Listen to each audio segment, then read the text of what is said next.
Another spike in violence on the streets of Nashville, and the number of people gunned down continues to climb. I want to get right to News Channel 5's Chris Conte, who's at the Midtown Police Precinct, where Chris is investigating a double murder now. Police launched an intense manhunt. It happened yesterday, Roy. A mother and son shot to death. People thirst for heroes. My name is the Shadow Patriot. I'm a citizen hero that patrols the streets of Nashville. During the day, I promote America.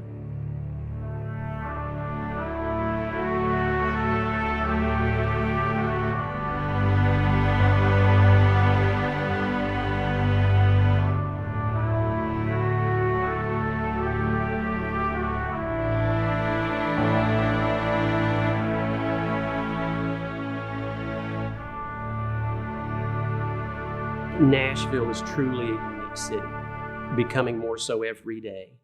This is where I've been for many, many, many years. I wasn't born here, but I moved here, and I've seen it grow, and with it, I've seen crime grow. That was one reason I wanted to do what I do. When I was young, a voice just came to me and said, "Someday you'll be a superhero." And it was so real and so right that I just accepted it. Growing up, I was an American, but I wasn't a patriot. I was just like everybody else. I went to 4th of July celebrations. I saluted the flag. I understood what the flag represented, but I was an American. I wasn't a patriot. And then 9/11 happened. And suddenly I became a patriot. My mind changed. My blood ran redder, and I understood what being a patriot was all about. And that was a point in history where everybody seemed to be a patriot. You began to see signs in yards promoting America. You began to see bumper stickers. Everybody was all pro-America. But then gradually, things went back to the way it was, and I couldn't do that. My mom really instilled my sense of patriotism at an early age, even though I didn't realize it was patriotism, because she automatically would tell us about the flag. Don't let the flag hit the ground. Don't wear a shirt made out of a flag. There are do's and don'ts. And the flag code was instilled in me before I was 7 years old. And my father taught me that sense of accomplishment, and work as hard as you can. So I guess those two are really my favorite heroes. And then finally in 2014, I realized, the sacred mission about being a superhero. And so from that point on, I got my uniform together and I just hit the streets and promoted America when I can, protect people when I can. My motto is serve, protect, inform, inspire. And that's what I try to do every time I go out. Nothing in particular happened in 2014. It was just at that point I had seen America in my eyes go down because there seemed to be so much turmoil. People were fighting. One political party was fighting the other political party, and both sides didn't really know what they were doing. In my eyes, that's what I saw. And I was just tired of it. This was not the America that I grew up in. And I wanted to kind of help return her back to what I believe was maybe a better time. I wanted to take upon myself the hero ideal. I wanted to be what people associated with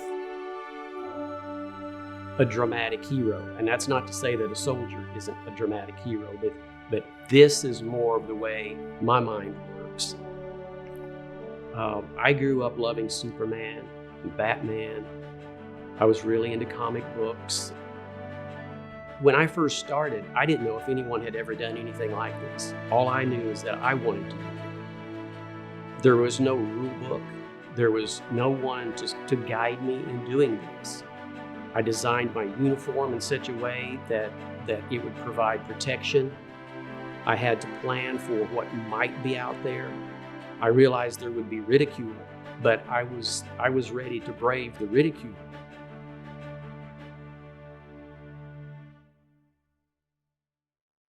Generally, by the time I get done with a standard patrol, I have walked almost 10 miles. I try to talk to as many people as I can. I don't just jump in on conversations. When I see somebody looking at me or someone pointing at me or someone waving at me, that's an opportunity for me to go up and talk to them. One of the first nights I went out on the pedestrian bridge to watch for women being attacked, this girl walked by me and you could tell she was afraid. And I looked behind her and there was a guy about 6 or 7 paces behind her, just pacing her, same speed, and I knew something was going to happen. So I got behind him, kept back just enough so that he wouldn't know I was following, but I kept him in sight. She veered off to the elevator. Well, he did too. He veered right off after her, and you knew right then that he's gonna get her as soon as she gets on that elevator. As soon as she looked behind and saw that he had veered, she jumped back onto the pedestrian bridge and kept going. By this time, I had almost gotten to him. He turned around ready to follow her and saw me coming, and he quickly left the area.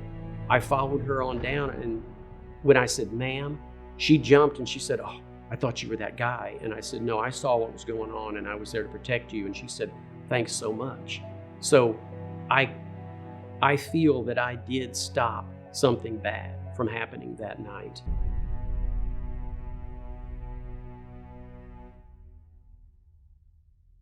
So have you ever gotten hurt doing this? No, I've wrestled people, but this armor is really, really good, and that's why I designed this uniform to look the way it does. You know, with the helmet, the body armor on top of armor. So far, I haven't been hurt really at all. That's not to say that I won't get hurt tonight. You know what I'm saying?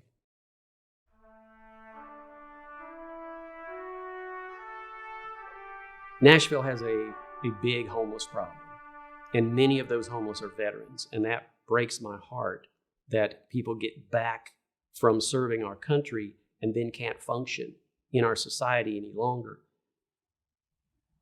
I decided that one of my main missions would be deliver food and clothing and hope to these people. I do it a little bit differently than most people who deliver food and clothing. I try to get to know the people on an individual basis, and I'm not going to treat them with kid gloves. If they need a kick in the butt, then I will verbally kick them in the butt and say, you need to do better for yourself. This is not who you are. I talk about their drug problems. I talk about their alcohol problems, and they confide in me. And I have, fortunately, a circle of people who are sympathetic to this cause. They donate a lot of what I pass out. There is a woman who knits scarves and caps, and she gave me a ton of those that I passed out one winter. Crave Jerky donated $1,500 worth of product that I passed out. Hormel donated little packages of Spam that wouldn't spoil. They were sealed. So I've got a lot of people who help me with this, and I thank them all. But again, you have to be willing to go out and do this kind of thing. And some of the people who donate say, "I'm so glad you do this. I can't do it, but I'm glad you can. I can supply you with this stuff." And I understand that. I appreciate that.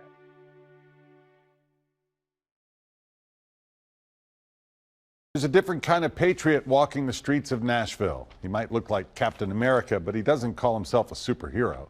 Photojournalist Dan Blommel spent time documenting the man known as the Shadow Patriot, Nashville's citizen hero. Nashville in the daytime it's a fun place to be.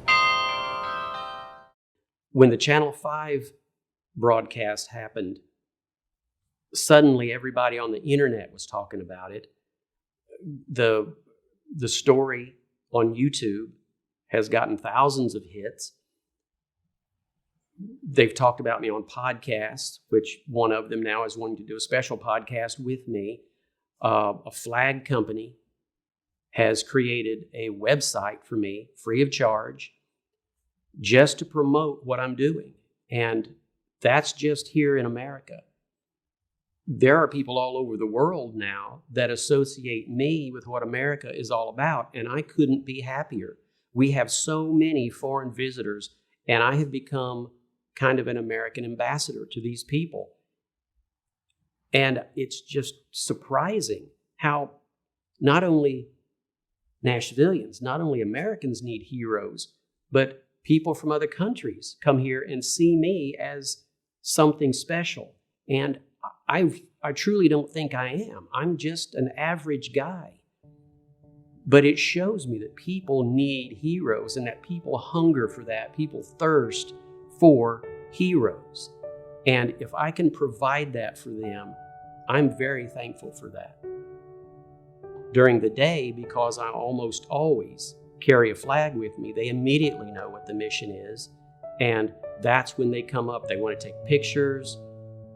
They want to talk about the thanks for what you're doing, or why are you doing that? What's so great about America? And then that opens me up to telling them about our history, our heroes, our flag, stories from history.